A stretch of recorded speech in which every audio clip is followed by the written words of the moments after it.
Camagubo nontanda Camagubo nomandla. Camagu kaloku bomabandla nina nehla entabeni ngesiluyo. Namkelekile kulo mgqibelo wanamhlanje apho sincokola khona ngezidla umzi. If you have not subscribed, you will miss out. Namhlanje kaloku kulo mgqibelo sincokola komcimbi ukuphuma kwesisu, ukukhutshwa kwesisu. Sincokola nomuntu wakhe waphunyelwa sisisu, umuntu wakhe wakhupha isisu. Sincokola nawe kaloku tato neqabane elakhe lazibona likuyo le meko. Sibhekisa kuwe mzali onomntwana owakhe wahlangabezana nayo le meko.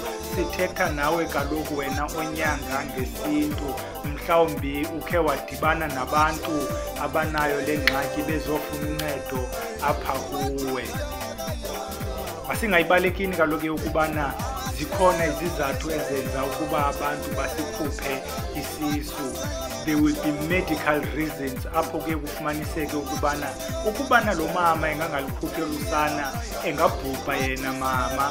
Sometimes ufumanisa uba olusana noba lingaqhubeka luzawuba nengxaki lona sana abathi ke oogqirha malikhutshwe usana olo. There are societal reasons eziye zilidishele ukubana umuntu asikhuphe isisu. Ngelinye ixesha umuntu udlwengulwe ufumanisa ubana ngoku akazukwazi ukuqhuba nayo le pregnancy olusana olungazuba natata.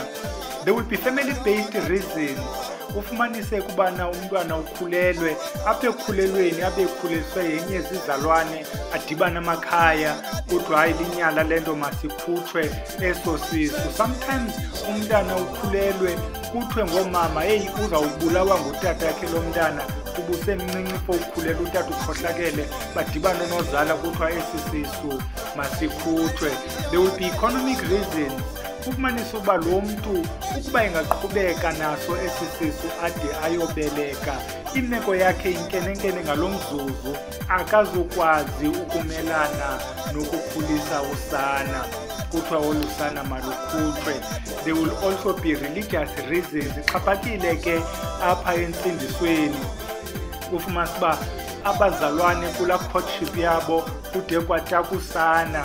Ufumanisa uba ngoku le nto izawuba linyala apha enkonzweni sex before marriage bavumelane abazalwane phaya ekoneni ukuba esi sisu masikhutshwe.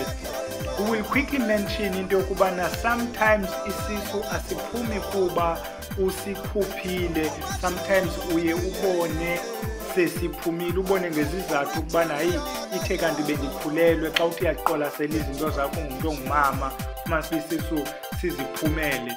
Sometimes ke siziphumele ube u-aware ubumfuna lo mntwana for whatever reasons. Xa uvuka okanye uhamba okanye ngelo xesha ubone uba isisu uyasiluza. Ngelinye ixesha ke iba ingcebiso yogqirha njengoba siyimentionile ngasentla eyilidishele ukuba isisu sikhutshwe. It does not matter ke mntana ebhele noba eso sisu uye wasikhupha wena okanye imeko medically ziye zakhokhelela ekubeni isisu siphume. Sithetha apha ngesisu esiye saphuma. Ngokwenkolo yethu ke xa ugqiba ukusiluza esi sisu lo mphefumlo walo mntwana uye uhambe uyohlala nookhokho bethu apho uzawufike lo mntwana ungekazalwa abe ngomnye wabantwana bekhaya. Bonke ke abantwana bekhaya bafike bagadwe ngoogogo kuba kaloku oogogo ngabo abasigadela abantwana. Uzawuthi ke naxa ufuna umenzela into lo mntwana umcele kubo oogogo. Isekwangabo gogo ke abaye bathi noba befuna ukunika into bangakuniki kuba olusana luyagcwala apha ecala kwabo, liyagcwala elisana kuphele ke ngoku kukhethwa lona kunoba kwenzelwe wena izinto. Le nto ke kuphuma kwesi sisu iza kukwenzela amashwa.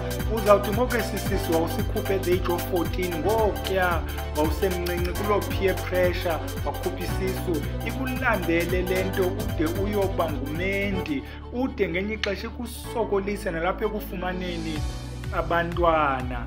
Aza kukulandela ke la mathunzi amnyama. Uzawuthi naxa uyohlola kubantu abachazayo bazawuthi abanye unesilwane, bazawuthi unento olandeliswa nayo.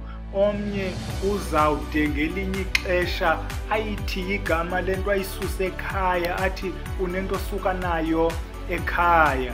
Kuza kuthi hamba uyohlamba isimnyama, uzawuhlamba ke mna nebhele umhla nezolo, uzawuhlamba ude ujike ikhala, ude uthi amayeza awasebenzi, kuba kaloku siza kube sisaqhuba sona isimnyama ukukugubungela. Uza kuwaphupha amasana, uza kuwancincisa la masana apha emaphupheni, uza kuwafunqula amasana, uza kuphupha usindwa yinto nalapha esifubeni, ibe ngathi kukho lo mntu ukucinezeleyo. Wena ke olapha entsimbini, wena oqala into yasephehlweni, uzawudumba amaqatha la, uzama into engade idibane, ubatshintshe ogobela, ubatyhole, ibe le nto ilolu sana likulandela.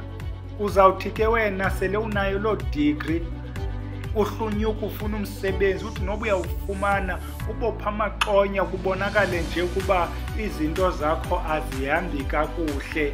Uzawude ngelinye ixesha kuthi hamba uyosila ekhaya, hamba uyoxhela, uzawukhalazelwa nazo iigusha neebhokhwe, kuba kaloku uyaxhela uyasila, akukho nyaka ugqibayo ungakhange uyoxhela, uxhela into engaziwayo, kube kuphoswe le nto incinci efanuba ujongene nayo. Umbuzo ke, ithwani le nto?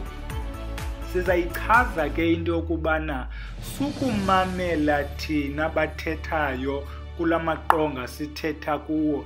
What we are doing apha is just to give a guide. Eyona nto ibalulekileyo, eyona nto ufamba uyayenza yile yenziwayo ekhaya. Ukubana ikhaya alinayo indlela yokudilishana nemeko yokukhupha isisu, uzayisabela apha ekuhlaleni. Le ndlela kwenziwa ngayo kulo lokishi, kulo lali, will be a way owenza ngayo into yokungenisa usana endlini.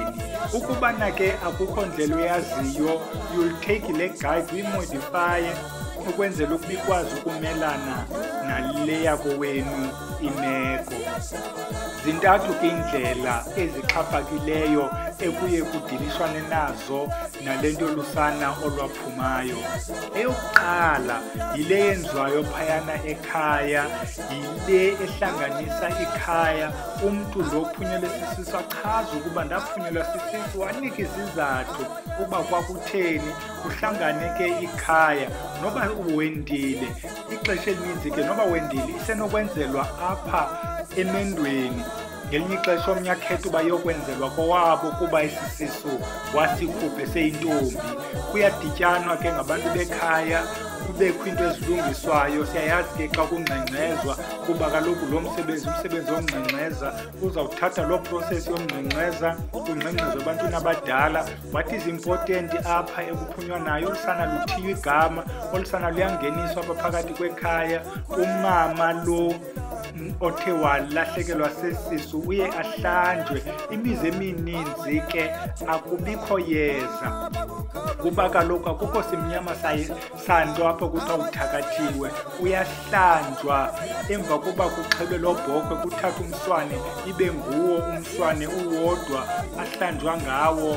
Kube ke emva koko isukile laa nto ibimlandela, umntana abuyele kogogo, abe ngomnye wabantwana beli khaya. Kuthi xa kukho imisebenzi abizwe ngelaa gama alithiyiweyo. Athi umama xa ichaza abantwana bakhe, abantwana bam bathathwa ababize ngamagama, abize nobani lo emthiye igama, lo amngenisileyo phakathi kwekhaya. Eyesibini ke exhaphakileyo yile yokubana umntu afune igqirha. Asizuyincokola ke eyokubana igqirha lifike lenzeni, kuba sifumanisa ukuba abantu abenzi ngokufana. Omnye uza kuthatha kuthi uyohlanjwa, uhlanjwe emlanjeni ingathi kulahlwa isilwane, uhambe uyohlanjwa ingathi kugxothwa into emdaka. Ndiba nazo ke ingxaki ke ngezinye zee-approaches ezithathwa ngamagqirha. Mna would advise ukuba thetha negqirha lakho, nizama ubonisana, umcela ukuba naye ndicela ungayohlanjwa, ndilahlwa nto emdaka. Lusana olu lufuna ungeniswa lube phakathi kwabantwana beli khaya. Eyokugqibela ke i-approach yile yokubana uvele usiwe emzini omkhulu, yile siyenzayo kwapha ekhaya, apho kuyosithethwa khona nezihlwele zakowenu, yonke laa nto befanga uyenza ekhaya, kuba ikhona kwabanye abantu ingxaki, umuntu athi usindisiwe ekhaya, omnye athi ndayifihla le nto andifuni ivele. Kodwa somehow kuye kubaluleke kuba lo mntwana kufuna angaziwa nguwe wedwa, makuthi xa kuthethwa phaa emaxhantini abizwe xa kubizwa abantwana. So sihamba ke thina siye nawe emzini omkhulu apho sizawufike khona siwenze lo msebenzi athiye igama umntana nguwe, sikucele sikucenge kuba uzufike naphaya ekhaya, extend le nto enziweyo kuba le yasekhaya into become the very best and the option esi-advertisayo engaske wonke umntu ayilandele. Sizayiyeka ke bantu basemabheleni, bantwana belanga, ukwenzela uba singatyatyaduli ngento nafuna uba siyityatyadulele. Wena onengxaki khawusikhangele, siqhubeke ukucebisana nawe. Wena othi ufuna ukwenzelwa, sikhangela apha ekhaya sikuxelela ukuba sidinga ntoni xa siya nawe emzini omkhulu. Baninzi ke esesebenzile nabo batsho bathi into zabo ziyalunga kuba kaloku simngenisile umntwana phakathi ekhaya, phakathi kwezigwele zakowenu. Umsebenzi wekhaya ke lona asiwuthatheli zandleni zethu. Akube xosi ke bantwana belanga, kubele sidibane kumgqibelo olandelayo. Camako.